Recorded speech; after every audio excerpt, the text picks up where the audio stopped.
So if there's one thing that I harbor nostalgia for, it's the video response, the old feature that YouTube used to have.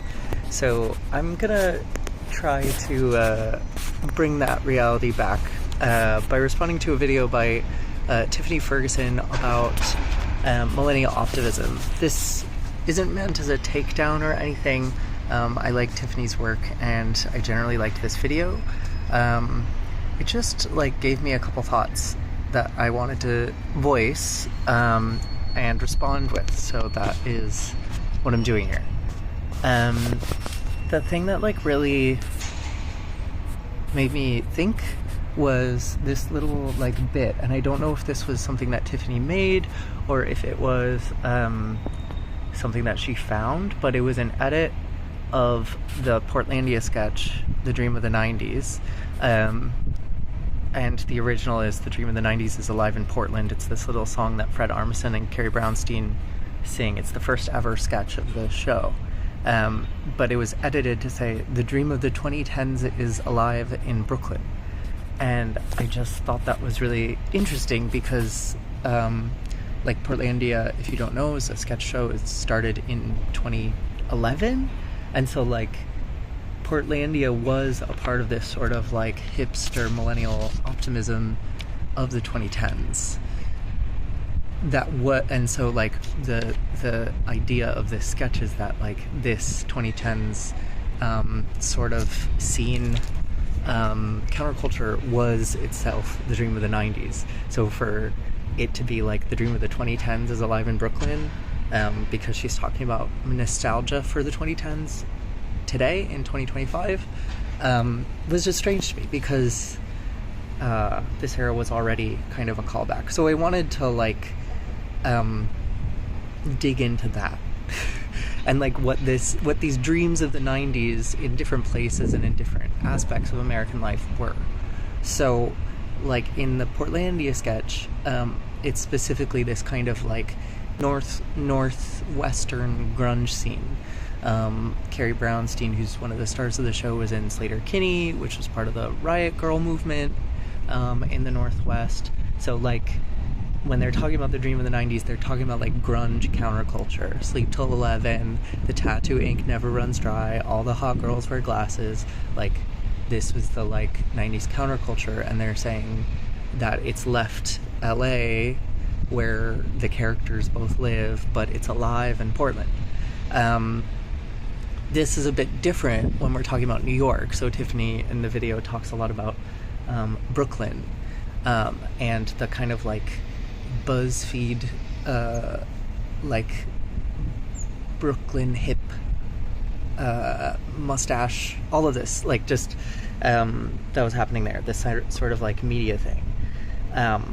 The dream of the 90s in New York was Sex and the City. And that dream was specifically Manhattan focused. Carrie Brownstein has a Manhattan apartment. Sorry, that's her name. That's not her name. Carrie Bradshaw. Carrie Brownstein is in Portland. Carrie Bradshaw's in New York.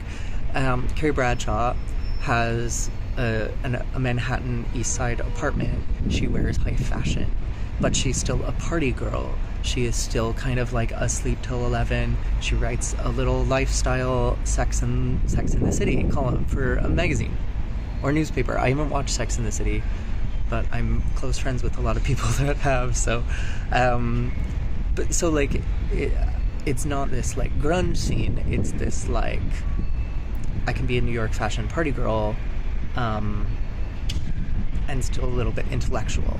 And so the way that dream manifests in the 2010s is in so in the 2010s it's the recession. The economy is not good, so you can't afford Manhattan rent, especially if you're moving to the city. You cannot afford high fashion like Carrie Bradshaw does. So the look instead is a stripped back version of this same grunge look that was popular in the punk alt scene.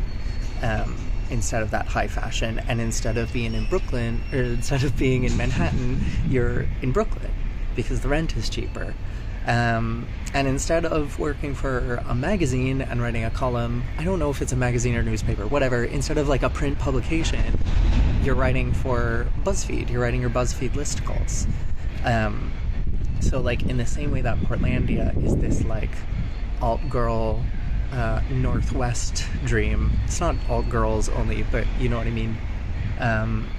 This sort of like millennial optimism that kind of was a wave across the States culturally is cemented in this like 2010s recession version of the Sex and the City fantasy of the 90s, the dream of the 90s. This dream of the 90s was also a reaction, you know, you could get this like political back and forth. The 90s, Clinton era, was nostalgia for the 70s counterculture in reaction to the Reagan era. And so then you get the 2010s, which was a reaction to the Bush era, nostalgic for the Clinton era. And now we're in the Trump era, and our dream is the dream of the dream. We are the dreamer who lives inside of the dream.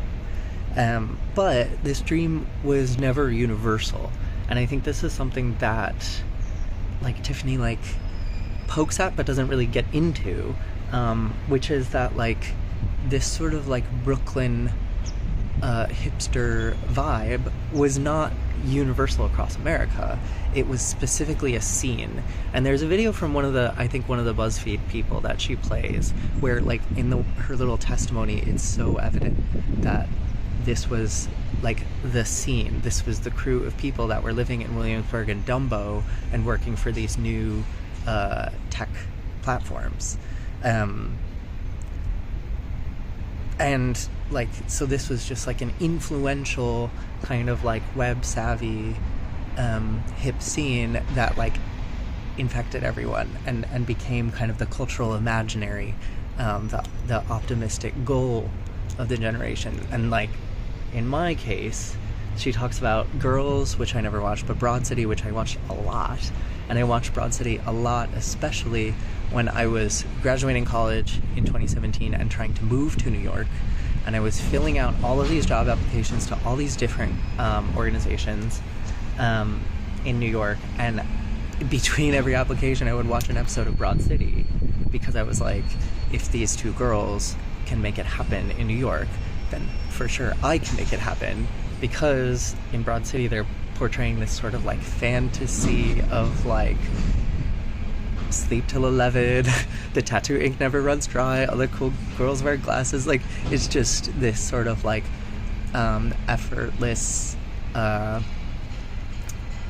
indie sleazy kind of, you know, millennial dream.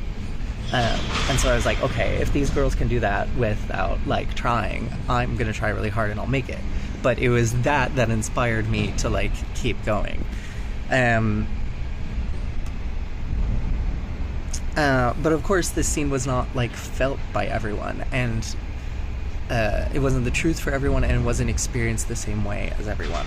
So like, especially just like racially and culturally and economically, like economically, in order to really experience these scenes, you had to have the money to move to a different city and to get your apartment and all that stuff. Like, a lot of people would have loved to live this life, but wouldn't have been able to like actually make it happen, actually do the investment to uproot your life or even like change careers in this way. As well as like in Brooklyn, like the whole conversation about gentrification stems directly from this like popular scene of upwardly mobile kind of, what did I write here? Like this like upwardly mobile young like startup whole industry, and all the people that it brought with it like led to the gentrification of a lot of like North and Central Brooklyn, as well as South Brooklyn, all over New York. The like aesthetics of this movement were kind of like gateways to sort of indigenous appropriation. Like in the Portlandia sketch, they talk about like tribal tattoos. Tiffany like talks about her like the like little piece of, she's wearing this like little outfit, and she's got this owl necklace, and like I feel like those owl necklaces were like gateway drugs to wearing like indigenous headdresses at festivals. Like the owls are not what they seem.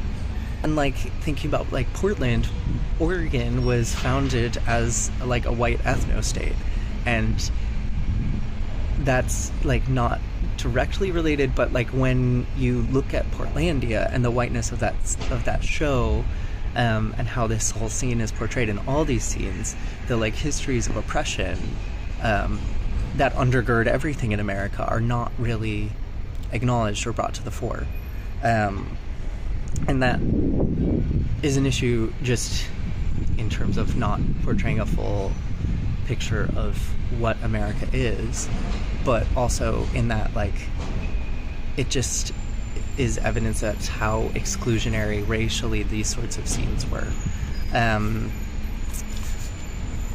But like these scenes were not just cultural, and they weren't just economic, they were also political.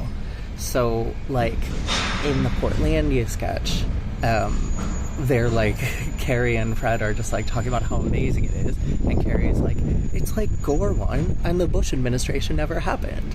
I alluded to like, you know, the back and forth reaction, like the liberal reaction after a Republican presidency, and like this dream of millennial optimism that Tiffany's talking about was in itself like a political thing.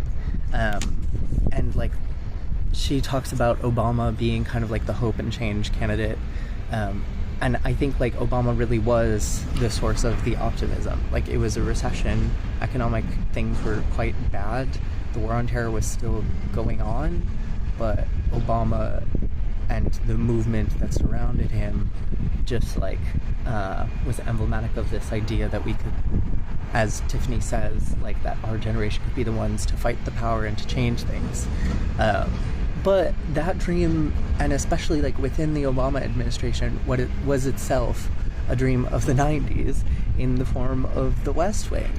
Like, if you haven't heard of the podcast The West Wing Thing, by Josh Olson and Dave Anthony, it's its own little time capsule because it takes place, I think they started it in like 2019, like just before George Floyd was murdered and just before COVID. So it, like listening through it went on for a few years. It's like this its own little weird time capsule, but it's also very good at unpacking all of the horrible impacts of this show on the Democratic Party's image. Like the Wheel of Cheese Day was not a thing like since Andrew Jackson, but because Aaron Sorkin put it in the West Wing, then the Obama administration did a Wheel of Cheese Day. The dream of the 90s, the like West Wing think fantasy, is like Clinton without the scandals, right? And Obama is that. Obama is, in a lot of ways, Jeb Bartlett. The dream of the, like, Clintons without the scandal, like, the fact that we had this sort of, like, dynamic duo of Barack and Michelle is, like, also just so, like, the dream of what the Clintons could have been, you know? That optimism, that's what, like, infected, that's what made these, like, scenes, these, like, relatively, like, exclusionary and small urban groups of young folks feel so universal. Their aesthetics and their ideas was that we were all kind of together in this like hope and change moment. Tiffany talks about this political momentum of the Obama administration, the idea that like our generation would be the one to fight power and to change things, but I think what young folks like us didn't realize at the moment, because we were so infected by this optimism, was that when you fight power, power fights back. And Tiffany points out that like the Obama administration and the Democratic Party immediately, kind of, not immediately, but through the course of the end of the first and definitely the second term, abandoned all of this progressivism that got them into the office in the first place. And that's one of the huge frustrations, of course, of a lot of people today. And like thinking about Obama as an image and as the leader of a movement. Like, where was Obama when George Floyd was murdered in Minneapolis? Where was Obama during the COVID pandemic? Where's Obama today? Like, this guy used to be our hero, and now what is he doing? Where is he? Like, with this idea of countercultural movements, like, there have been and there still are people in Brooklyn and in Portland and elsewhere that are fighting cops and running mutual aid organizations and like doing all of this good work. Like, the counterculture is still alive, but I don't think these scenes that like were these dreams of the 90s, sorry, this is the theme of the video, were ever really countercultural. And you can see that in, again, the Portlandia video, in the very end where Carrie shows up in Portland and she's like, here I am, I'm ready to be a part of the scene. And Fred's character, like, kind of chastises her and takes away, like, her gauges and some of her piercings and says, like, you're a bit too San Francisco. Which is, like, you're a bit too, like, countercultural, you're a bit too edgy. This sort of, like, Portland dream of the 90s, it's the dream. It's not the real 90s, it's this sort of like watered down version of counterculture. And I think especially in the like hipsterdom of the BuzzFeed crew, was like quite evident that these weren't real countercultural folks, these were like posers. Sorry, like getting really back in the 2010s saying that. And like, so yeah, these countercultural scenes still exist today. But like the sceniness, the like hipness, at least in New York, that scene is back in Manhattan now. It's the like, it's the Red Scare girls, it's the Dime Square crew, which like, forget it. It's Chinatown. You're in Chinatown. It's not Dime Square, but like it's this sort of like reactionary kind of like nihilistic right-wingness is and like the indie sleaze cool ironic girl is like the scene, and a lot of these people are millennials in scenes like that. They're not all Gen Z, but that sort of like nihilism reactionary stuff is like a lot of the things that we attribute to Gen Z, whereas like this sort of like optimism is kind of like associated with millennials. And that's kind of my ultimate conclusion, and what I want to add to what Tiffany has put out there is that like I don't think this is actually a generational conversation. I think this is like a larger cultural conversation, cultural and political conversation, of how we have cycled back between these two poles over the decades. We all change, we all go back and forth, we all react to these cultural movements that are around us. Yes, coming of age today versus coming of age in the 2010s does influence the way you see the world, but I don't think like saying that like millennials are optimistic versus Gen Zers are nihilistic is good for anyone, because like I teach a lot of young kids today, and I'm always trying to break them out of the like sort of cultural nihilism and that's surrounding them. And as well, I think it can be poisonous to be stuck in this sort of like hope and change optimism for too long, when the reality is that those sorts of they're always dreams. They're not real, they're dreams.